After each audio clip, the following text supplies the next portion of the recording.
Hey you guys, welcome, welcome back.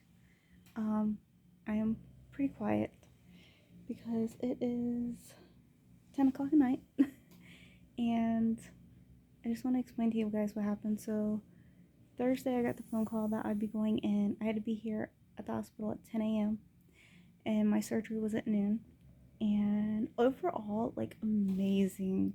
Um, I had a couple complications that wasn't like complications itself. You guys hear something, it's this. So I had a hip replacement and he was going to take some of my bone and use it for the socket. I don't know the full extent of what was done per se because there was a different options that would possibly have to go through. But anyways, Daniel was with me the whole entire time except for when I was back at surgery. And then he was here afterwards, but he had to go to work at 3 in the morning. So I just told him to go on home, let Pippin out, feed him, our dog, and yeah, so surgery was at noon. I remember going down there and then they were like, I was breathing in oxygen, so like I wasn't like medicated, but I was breathing in oxygen. And then I was asleep. I woke up in recovery, and usually it's the same day surgery, but they wanted me overnight, so thank God. Surgery is usually about 2 hours, an hour and a half, 2 hours. Mine was a little over 4 hours. And every hour they'd call Daniel and let him know what was going on, and he could monitor where I was at and different things. And yeah, so when I got back into recovery and I was waking up, I was freezing cold. I was going through a cold spell. The narcotics that they gave me helped a little bit, but I was in still so much pain. And I had to have an ice pack on my hip. I'll show you guys that in just a second. Like, you can't really see it because they have it covered up. I have 2 incisions on there. But anyways, I think I had like 10 to 12 blankets when I was downstairs.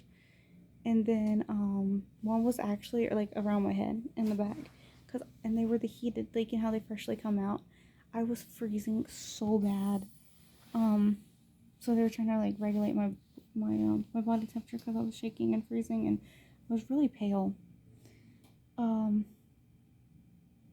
then I was like falling back asleep and stuff, and I came up here.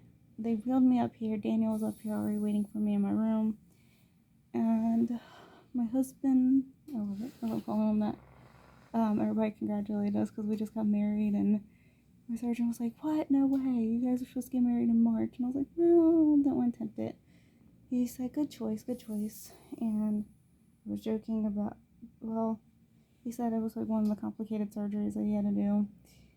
But yeah, so it was either like, because he had to get in there and see what he could do, but it was like basically taking a part of my bone that was no longer good for like a hip and use it for my leg, or like my socket for like expand my pelvic bone. I don't know if he did that. Daniel was saying, talking about it a little bit. So I don't fully know. But immediately when I got up here, I was good. My nurse's name was Hunter. She said, like, we were talking and everything, and then she left, and I just felt like I was about to throw up. So another nurse brought me this, because Daniel was like, "Hey, hold on, she's about to, she was super sick." And they gave me some Zofran, and in the meantime, like, our food was coming up. We had pizza. It was like the personal pizza. So Daniel got one, I got one, and I only ate 2 slices.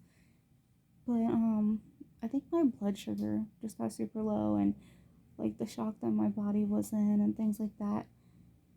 So I've been sipping on Sprite. Sprite's the only thing that was helping my stomach because I have issues with my stomach anyways. So water, just, I wouldn't hold it down if I didn't have food. Yeah, so I was sleeping, and then like Daniel left, and then I was sleeping. I've got these like things on my legs where they do like compressions to keep from blood clots happening. So that's great. They just like move your legs, and nurse comes in I think it's like every hour, and she rotates every hour, hour and a half, and she rotates them. And so like it mimics being on your back, being on your side, being on your stomach, being on your side. So that's fun. But when I got up, I had to go to the bathroom really bad. And usually when you have surgery, they have you get up. Like, not when you're coming out of out of recovery, but they have you, when you're more coherent, they're like, okay, well, let's get up, let's go to the bathroom, let's go, let's go do these things, because it's same day surgery. Mine was so extent that they were just like, when you feel like you have to go, or when you're comfortable. I'm like, okay. Well, I really had to go at like 9:30 at night. I know it's TMI. I couldn't make it. Let me show you. Here's my bedside toilet. It came over here. And I got up over here.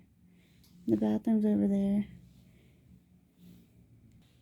But I wasn't making it. My hip area and my leg felt like 30 pounds heavier, and I could not. And like when I'm laying down, I can feel my foot, but when I stand up, I couldn't feel my foot. It was like super numb, as if it was asleep.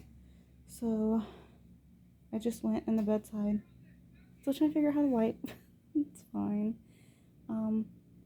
Daniel, when he gets off work tomorrow, should be when I'm going home. Now, I think if like I can't do the things that I need to do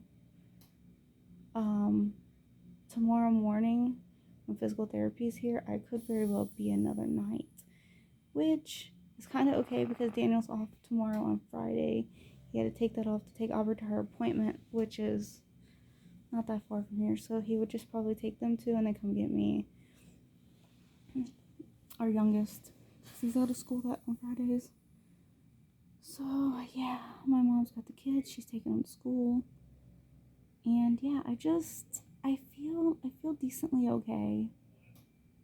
I keep sliding down because I'm short, but I have more movement than what I thought I would. But at the same time, I'm not trying to overdo it. So I speak to the surgeon in the morning, Dr. Chapek. No, it's Chapek. I think it's Chapek.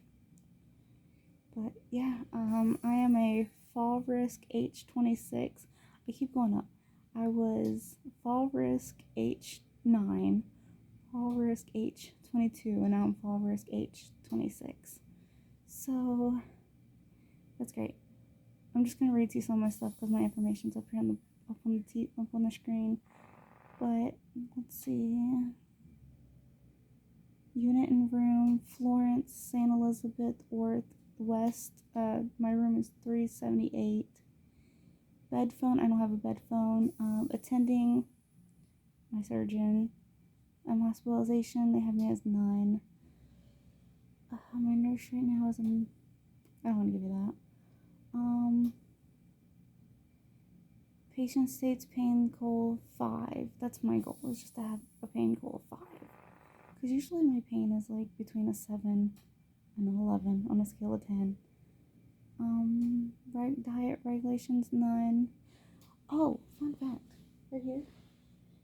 If you have a USB, you can plug your phone in right here. You can plug a USB cord right here. So that's cool.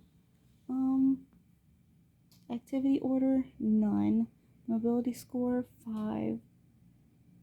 DFL risk and the no notes as of right now. Let me show you my incision. Okay, hold on. I'll have to pause it and flip it and show it to you guys.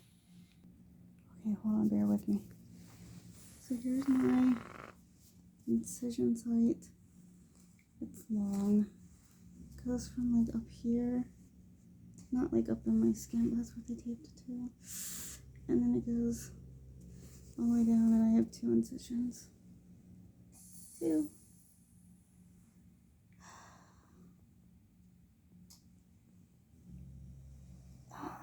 I won't be able to see it until afterwards, but it is what it is, right? Alright, so I guess I'll do an update tomorrow, maybe before Daniel comes in. I have no idea. But yeah, I'm just sitting here chilling and loving life at the same time, I guess. It's quiet. It's middle of the night. I'm awake. Will I go back to sleep? Probably. They gotta do a midnight check. And then 3 or 4 in the morning. And then something else. I did take, I had something put underneath my nose. And then I had, what else did I have? I had a stool softener. I had something for my stomach because, I have stomach issues. And then I had my blood thinners and something else. But pain-wise, I'm pretty good. I'm pretty decent right now. So, I guess I'll see you guys in another video. Just want to give you an update. I just want to thank everybody for the prayers that have lifted me up, and the good Lord for getting me through my surgery, for my surgeon that was at hand, the nurses, the anesthesia, just every single person that has been through it all with me. Daniel for just, coming and helping. And I know he's my husband, that's his job, but I did not get that experience with my ex-husband. Not at all. And it's crazy. I'm not being self-centered, but my ex-husband didn't even stay with me for an hour after I woke up, and I didn't see him again the whole entire time. Daniel actually stayed with me. And then I was like, hey, go home. He was like, I'm gonna go home when you go to sleep. And I'm like, okay. I was like, well, go home. Because I was dozing. So, just really appreciated. Okay, so tomorrow,